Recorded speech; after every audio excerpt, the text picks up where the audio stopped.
Okay, what I'm going to do here is I'm actually going to take you through my steps to get some honey ready to do some pollen and fungal spore analysis on honey samples to figure out if it's honeydew or blossom honey, and figure out what some of the principal blossom sources are. So it's fairly straightforward. And yeah, so what you do is you need some honey. It's been in the oven just under the pilot light for the last day or so, just to soften it up. You can melt it if you like. This one here is I guess it's a 2019 honey, so you can see from the color it's got some darkness on it. It's still crystallized, but I've got some distilled water here that I warmed up to about 40 degrees Celsius. Over here I've got some isopropyl alcohol, so 100%. And the point is it helps reduce the specific gravity of the solution. So when I spin it in my centrifuge, I'll get better separation and more things. I've got 6 tubes here that I'm going to split the solution that I'm going to make. I've got a little gold scale here that I use. So I'm going to measure, once I mix it, 10 grams of honey. I'll add 70 mils of water, 30 mils of alcohol. I'll make sure everything's really well and blended, and then I'll stick it in here for 15 minutes at 2500 RPM. And then I'll show you the next step after that. But first thing you need to do is sort of use a stir stick and just mix your honey up. And the reason you do that is pollen tends to float up. And I've noticed that it really doesn't matter if you, there's pretty much a good matrix of pollen mixed into the honey anyway. So a good mix like this, nothing too complicated, will get a pretty nice representative sample. So that's step 1, is mix. And now I'm just going to turn the scale on. And yeah, so 0, and it measures to 0.01. Oops, there we go. I've got slightly over 10. I'm just going to put it back in there. It's okay if I spill it because it means I can eat it. I don't want to be too high. So I'm at 11 grams right now, so I'm just going to put some back. And so I'm at just over 10, so 10.8. So another little bit. And let's see. There we go. I'm right at 10. Oh, I'll grab a little bit more. So 10.5. There we go. Just over 10, which is fine. I'm usually plus minus about 10 grams, which is good. So what I'll do is I'll just close this up. I know in a real lab you wouldn't taste the product, but I'm at home, so it tastes good.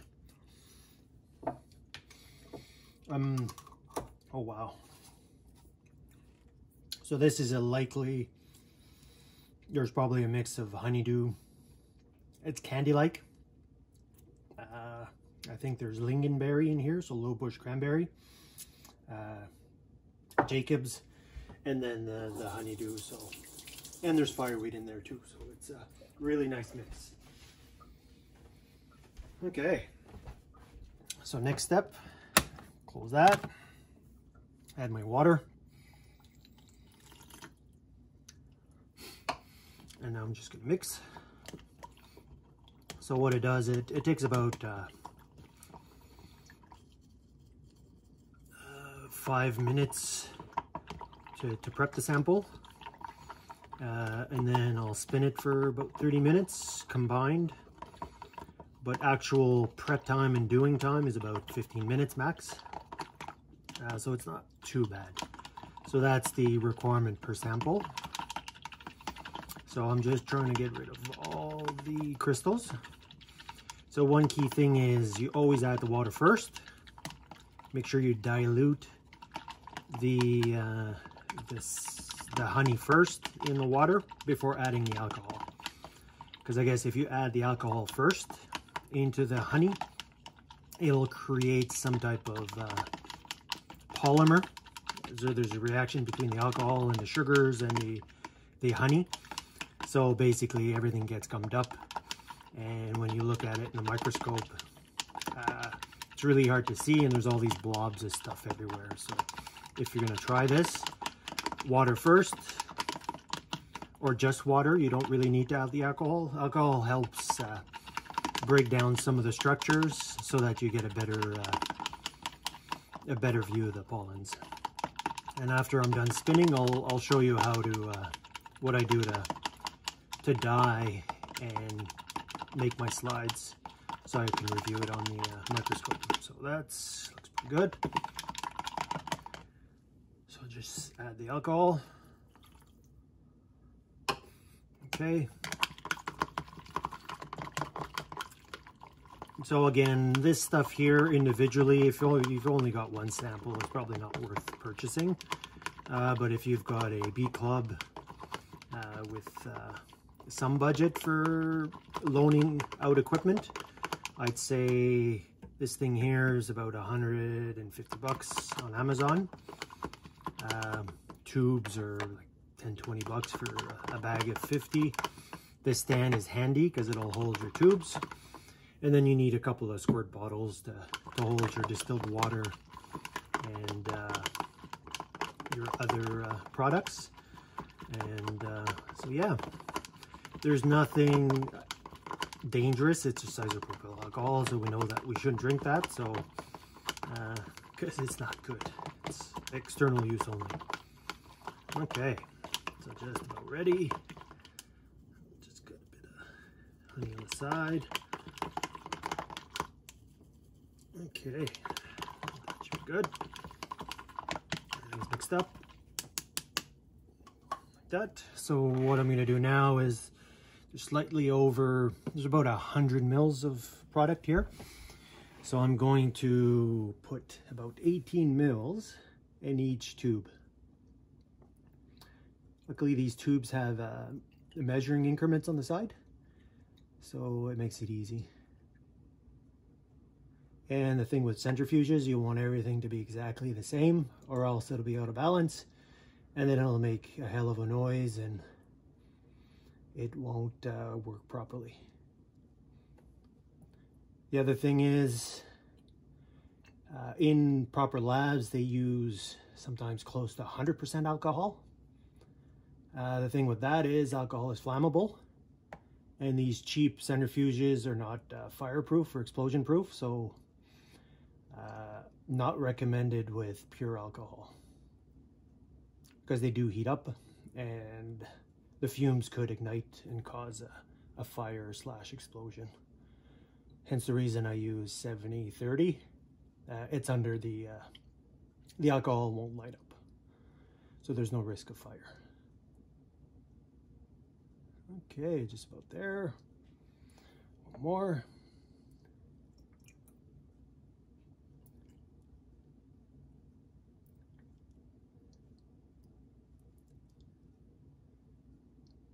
Perfect. Okay. See, I've got the squirt bottle here with distilled water, and that way I can make sure that everything is nice and level. Okay, so now it's centrifuge time. So you'll notice that my first tube has an X. So this will be my main tube that I use to combine the sediments out of the other 5, and that way I'll get one tube at the end of the process with all the sediments from the 10 grams of honey. And now you just stick them in the positions. Because it's spinning really fast, It's possible for the liquid to come out of the tubes because it's physics. So it's already at 2500, and I'm gonna set it to 15 minutes, and I'll be back in 15 minutes. And that's it.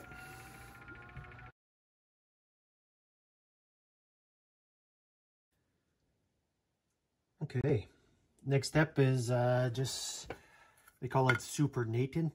It's the, basically there's sediments sort of in the bottom. This first pass, there's a little bit of white stuff here is still there. So I'm just gonna dump the top liquid and then I keep the bottom liquid. So I do that for each tube. And then I'll combine all the content. And I leave a bit of water in the bottom.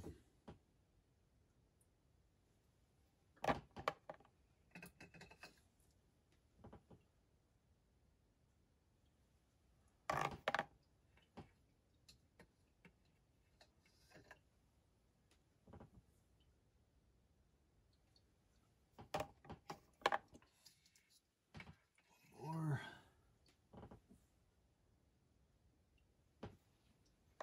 Okay, so again, squirt bottle comes in handy, so I'm just going to add a couple mils of water in each one so I can make sure that everything gets collected.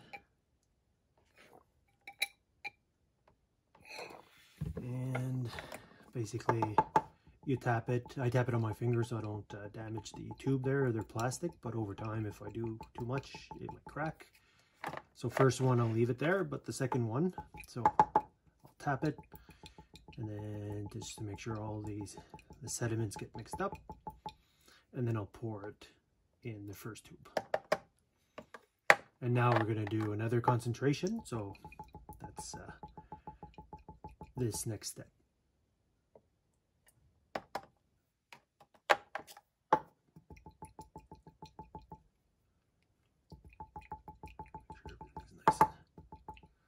Together. This out of the way.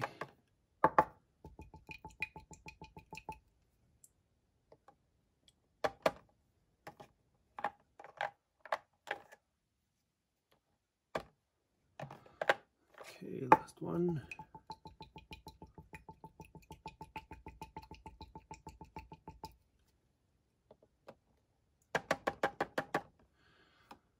Okay, so I'll bring this up to 18, and then I'm just going to use tap water to top off the other tubes as counterbalance is. For some reason my centrifuge doesn't like running with only 2 tubes. It's out of balance, so I have to basically run it with all 6 tubes to make sure it runs smoother.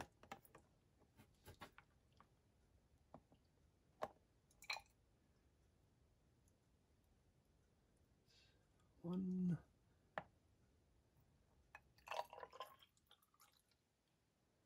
two,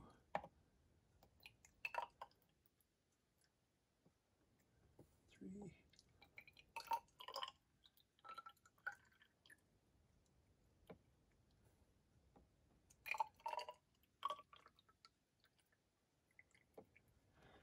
okay. Just make sure they're all the same level.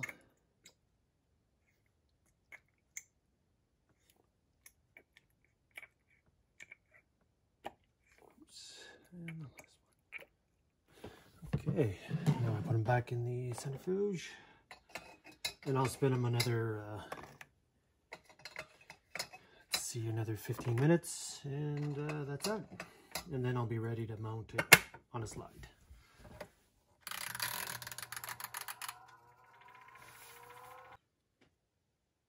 Okay, the last spin is done. Let's see what it looks like.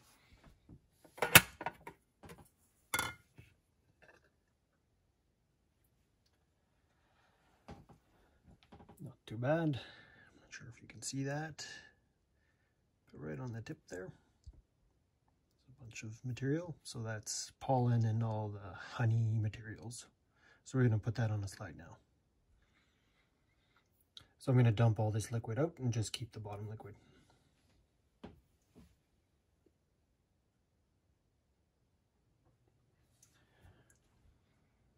There you go. So the other thing that comes in handy is this, a micropipette. Not required, but if you want to do a bit precision stuff, then it comes in handy.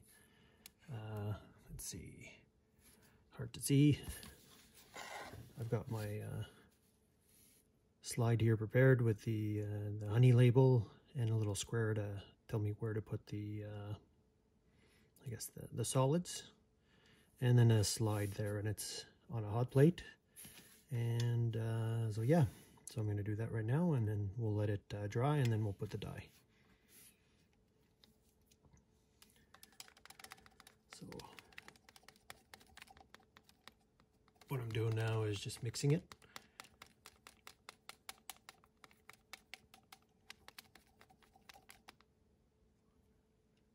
The micropipette. Okay.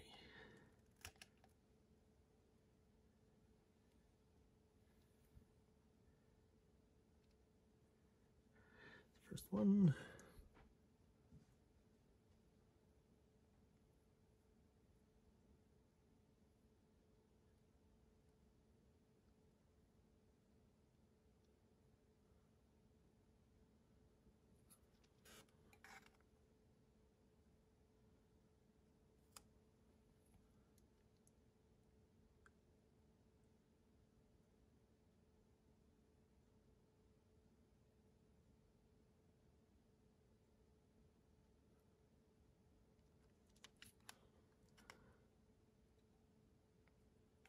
That's it.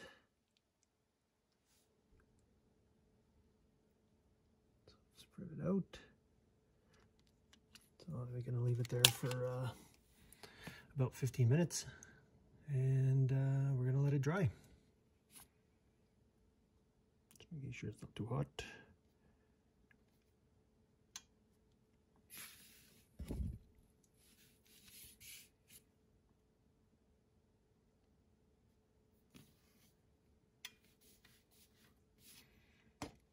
I'll put a dust cover.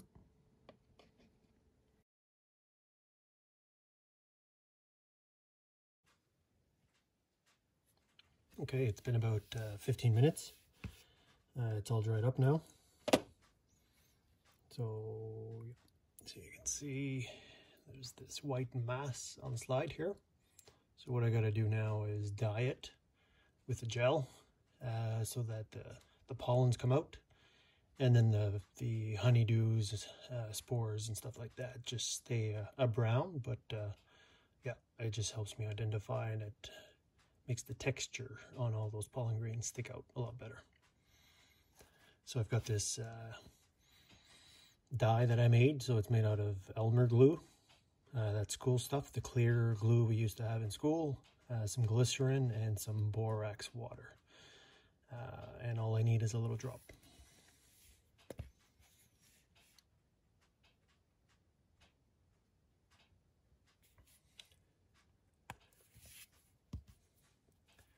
So next I take the, can't really see it there, but a cover slip. Stick it on top.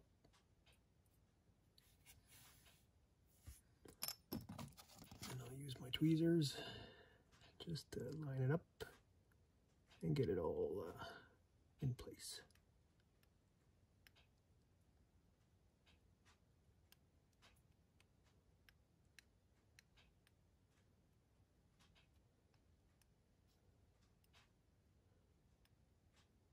Cool. So now I'll leave it there for about an hour, and then it'll be ready for viewing. So I'll just put the dust cover back on. And this is an example of all the other slides that I've made so far for all the different honeys, and I've got 2 boxes of these for all my reference pollen slides. So anyways, that's how you do it.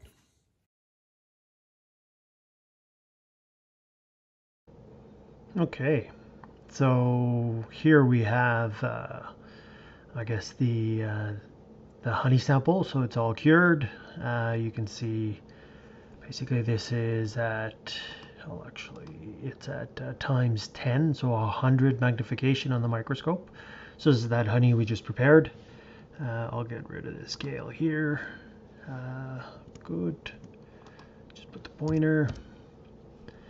So yeah, there's a few new ones that I hadn't really identified before. So these two here, but pretty sure I know what they are now. Just before we go into these honey slides, I'm gonna go and show you how I've built the reference. Okay, so built myself over the last 2 years now. I've collected flowers, then I've pulled pollen samples off of these flowers, and to give me a good reference. So, and then I know exactly what it is, or pretty sure, at least the family or the group. So anyways, for example, this is dandelion. I measured basically different directions to give me an idea of directions, different morph types, patterns, how many apertures. For example, an aperture is these slots, so there's 3. Sometimes you have more, sometimes you have less. You'll see that the aster family tends to have this etch in it, so it looks like a porcupine, so these spines coming out. So you can see that, yeah, so I think I've got 90 of these in my collection right now.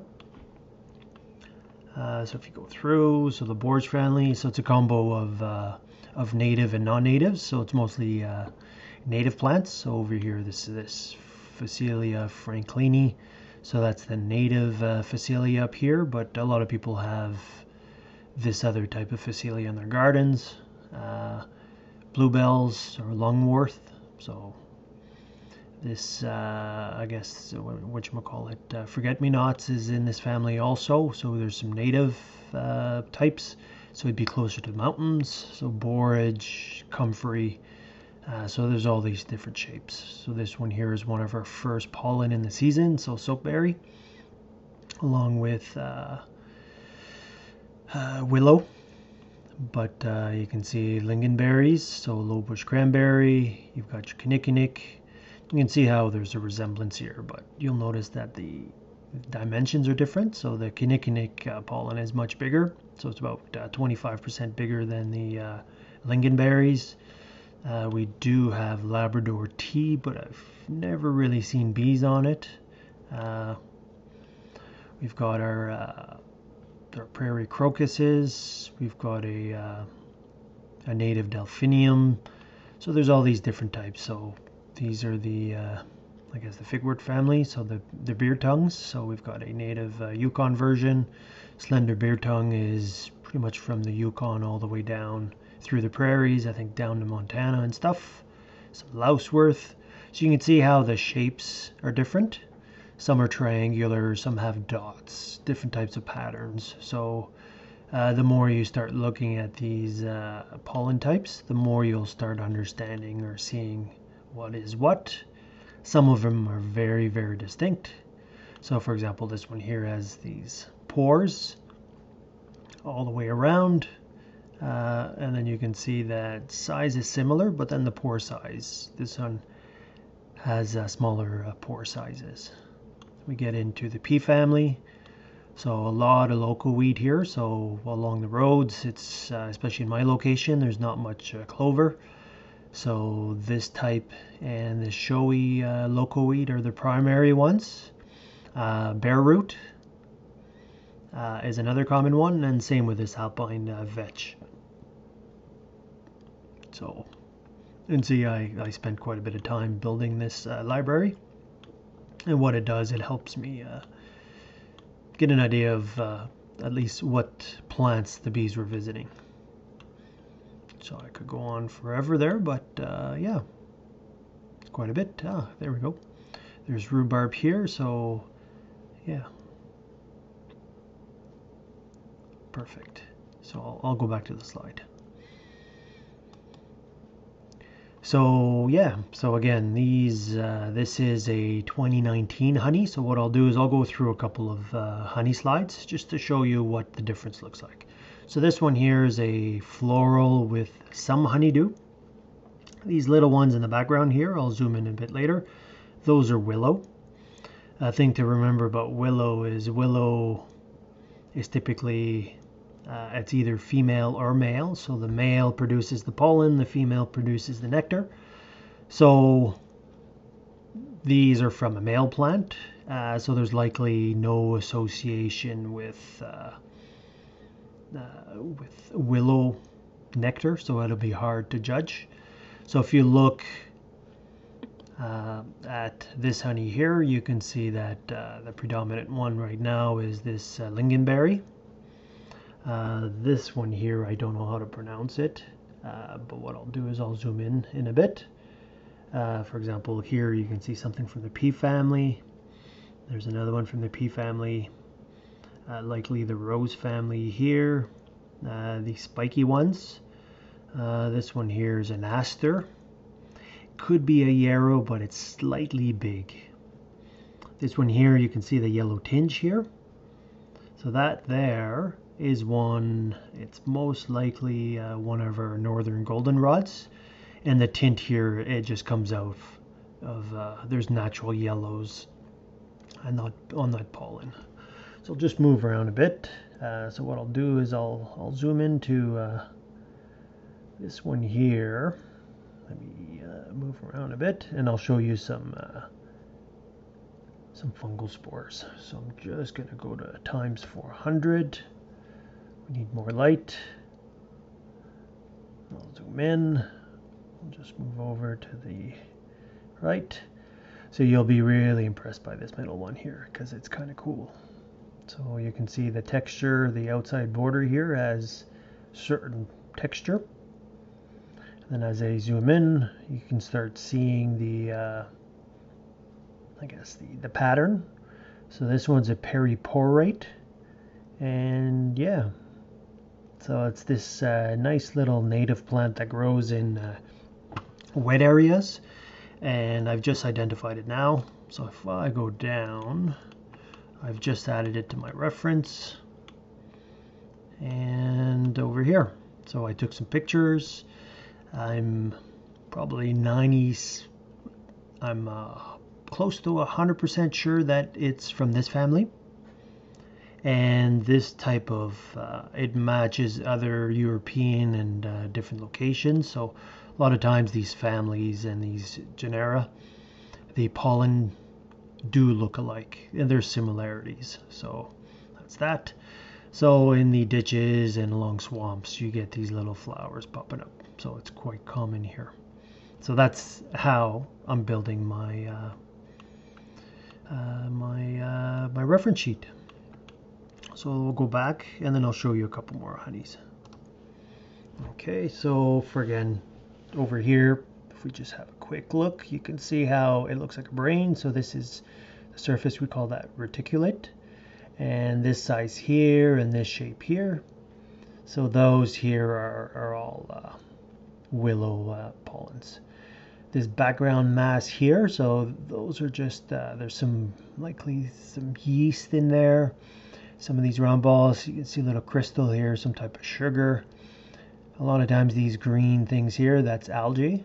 So I'll move around and I'll go show you some fungal spores. So just to show, again, so you can see the willows. Again, that texture is quite, sticks out quite a bit. This one here on top, see, don't always know what they are, but you can see there's a little pore here. It actually looks like a grass pollen almost, but there is a furrow here, so I'll have to get that one identified. Here we go. So over here, these brown things, so you can see there's little spikes there, so I'll try to zoom in and let's go have a look. You see how there's, again, there's black dots here, so this is soot, usually associated with like spruce trees and pine trees. There's, yeah, yeast in the background here. And this one here,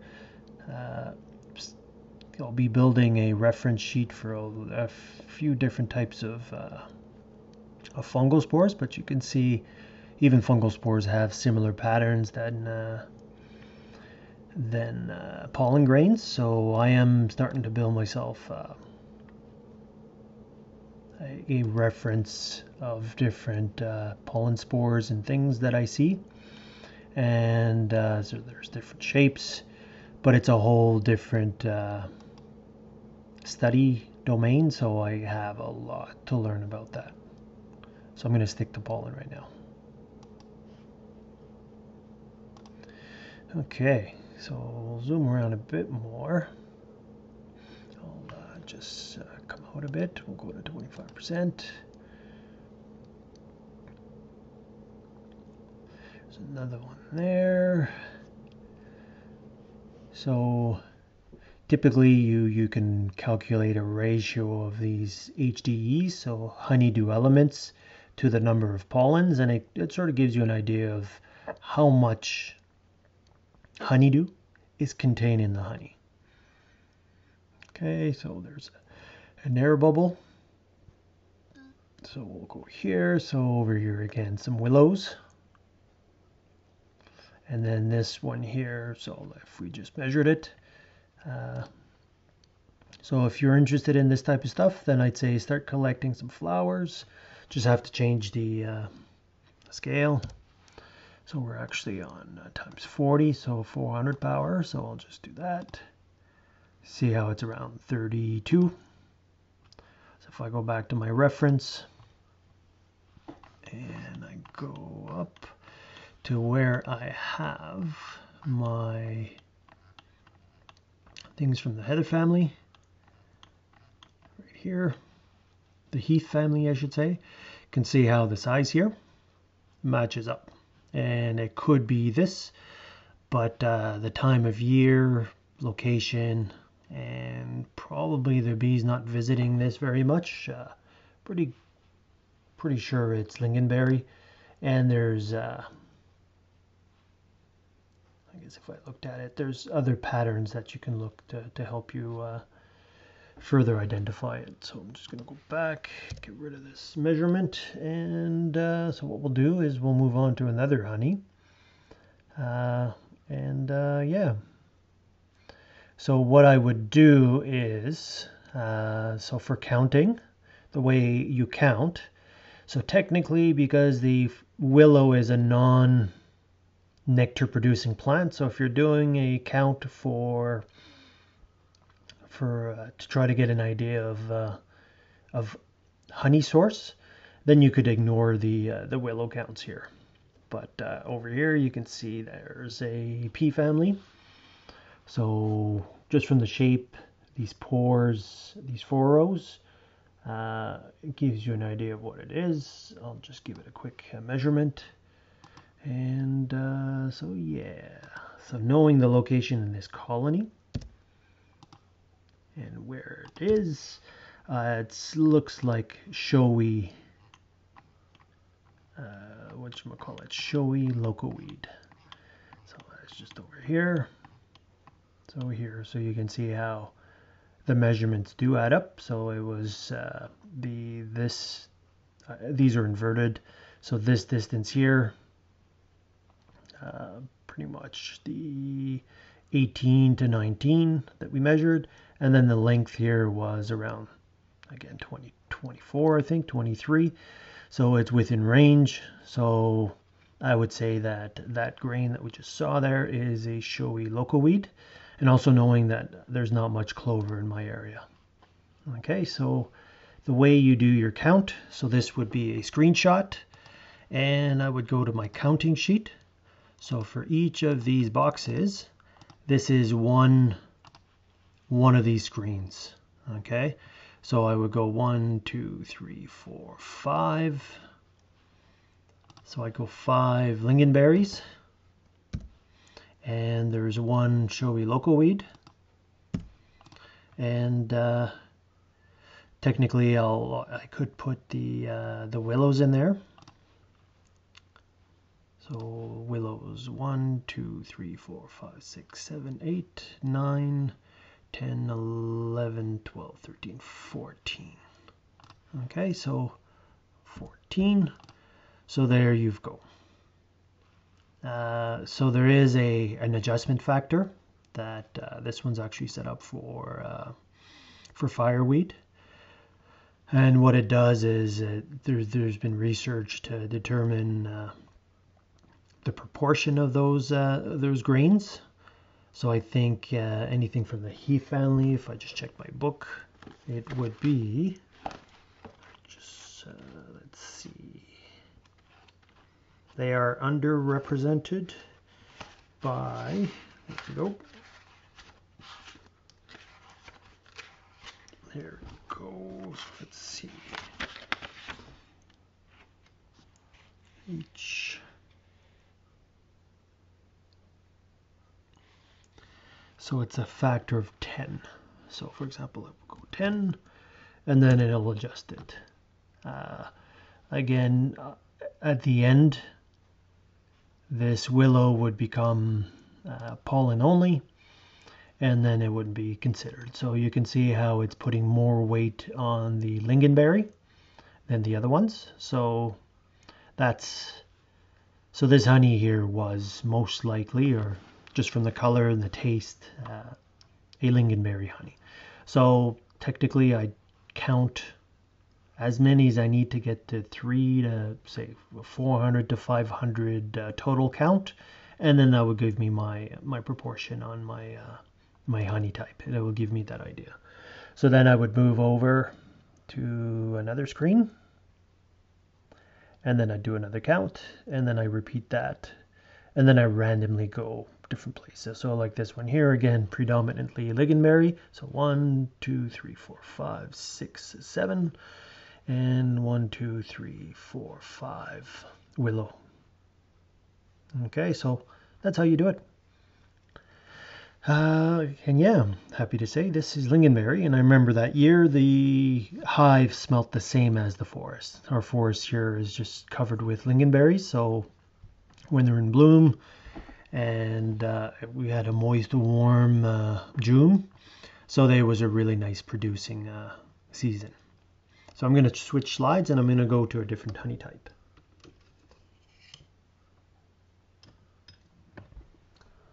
Okay, so this one here is actually a spruce honeydew.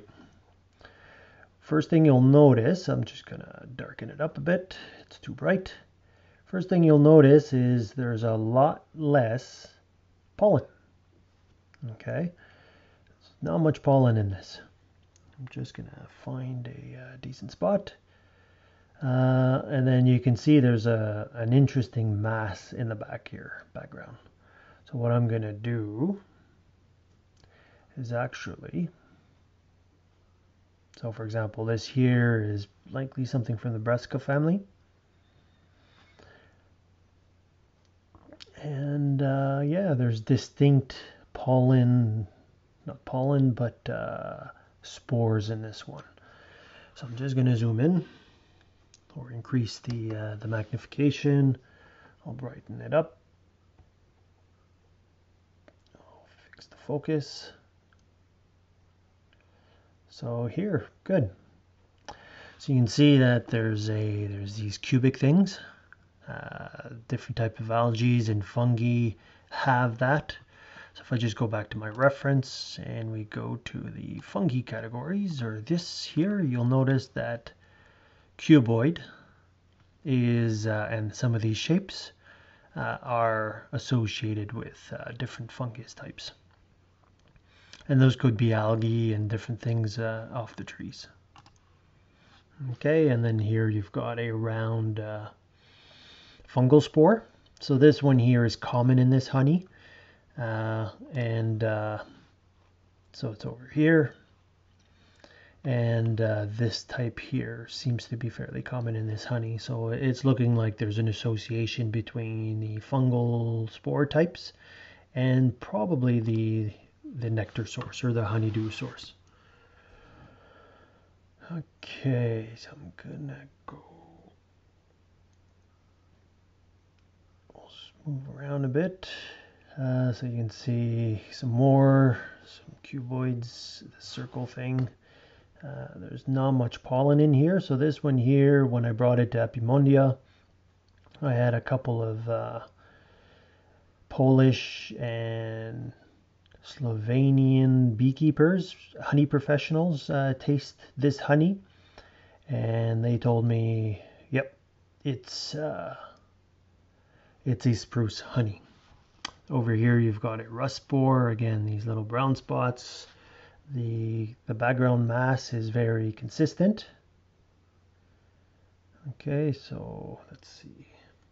Just hoping to find a certain spore type. Okay, so there we've got another one. So it is reticulate. So if I measure that, so this one's oblique, so it's not in a proper position there, but it's a sort of an angle. But it does look like something from the pea family. So it could, yeah, it could be several things. But some of them I'll have to look to see if I can see other ones. Okay. Again, oh, so this one's a different one. So you can see how there's quite a few fungal spores, and then there's septa here. So spores in multiple sections. Okay, we'll keep moving. Just going to zoom out. Darkening it up again. And I'm going to go find what I'm looking for.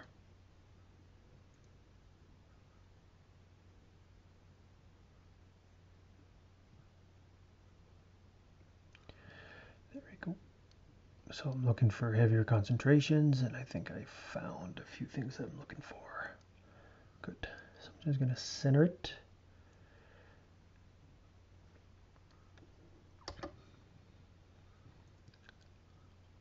Okay. So there's an interesting one. So these here, and yeah, so the goal is to try to identify where these things come from. I think they call these here a wax tube. This little pollen grain here, that's a bluebell, so it's a lungwort.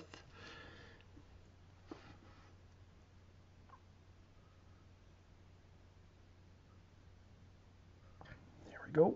So again, an interesting pollen spore there. So yeah, so this here is a honeydew. And the dominant source is spruce, from what I've been told. Okay, so we'll move on to one more honey, and then we'll call it a go.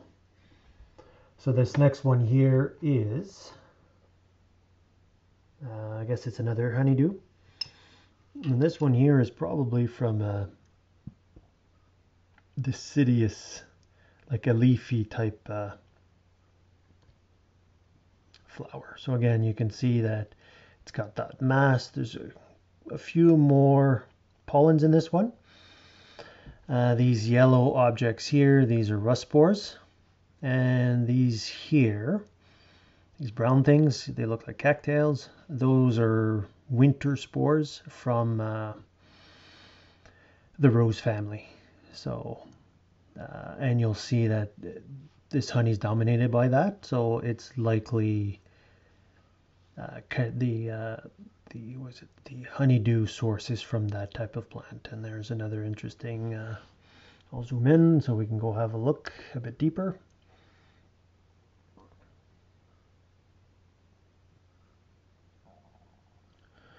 Okay, and you can see as we zoom in, we've got some willow here. So willow, so there's typically a lot of rust spores and different types of fungi on willow. So over here we've got something from the pea family. I'll have to do some measurements to check it out. Willow, let's see. So this colony here was in a meadow, so it's Yeah, again, a single pour, willow.